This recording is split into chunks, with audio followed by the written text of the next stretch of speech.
बांके बिहारी जी के 4 लड्डू। धार्मिक कहानी। बहुत समय पहले की बात है। वृंदावन में श्री बांके बिहारी जी के मंदिर में रोज पुजारी जी बड़े भाव से सेवा करते थे।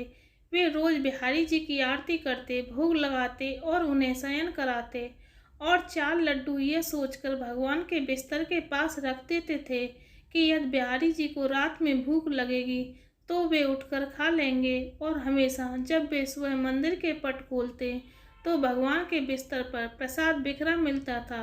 यह देखकर उनको मन ही मन प्रसन्नता होती और रोज इसी भाव से वे श्री बांके बिहारी जी की भक्ति करते।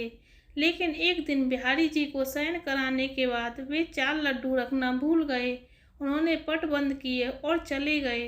रात में करीब 1-2 बजे जिस दुकान से वे बूंदी के लड्डू लाते थे उन बाबा की दुकान खुली थी। वे घर जाने ही वाले थे, तभी एक छोटा सा बालक आया और बोला, बाबा मुझे बूंदी के लड्डू चाहिए।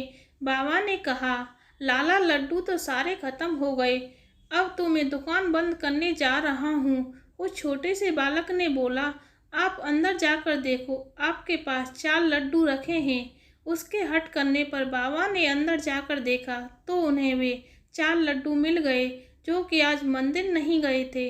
बाबा ने कहा, पैसे दो। बालक ने कहा, मेरे पास पैसे तो नहीं हैं, लेकिन यह सोने का कंगन ले लो।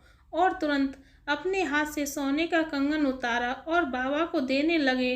बाबा ने कहा, लाला पैसे नहीं हैं तो रहने दो, कल अपने बाबा से कह देना, मैं उनसे ले लूँगा। पर वह बालक नहीं माना और कंगन दुकान में फेंक कर भाग गया। सुबह जब पुजारी जी ने पट खोला तो उन्होंने देखा कि बिहारी जी के हाथ में कंगन नहीं है। यदि चोर भी चुराता तो केवल कंगन ही क्यों चुराता।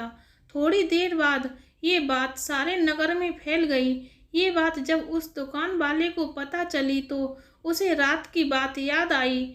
उसने अपनी दुकान में कंगन ढूंढा और मंदिर जाकर पुजारी जी को दिखाया और सारी बात बताई। तब पुजारी जी को याद आया कि रात में मैं लड्डू रखना ही भूल गया था, इसलिए बिहारी जी स्वयं लड्डू लेने गए थे। कहानी का तात्पर्य यह है कि यदि श्री बांके बिहारी जी की भक्ति में भक्त कोई सेवा भूल भी जाता है तो भगवान अपनी तरफ से स्वयं पूरा कर लेते हैं। ऐसे ही हमारे बांके बिहारी। जय हो बांके बिहारी लाल की जय।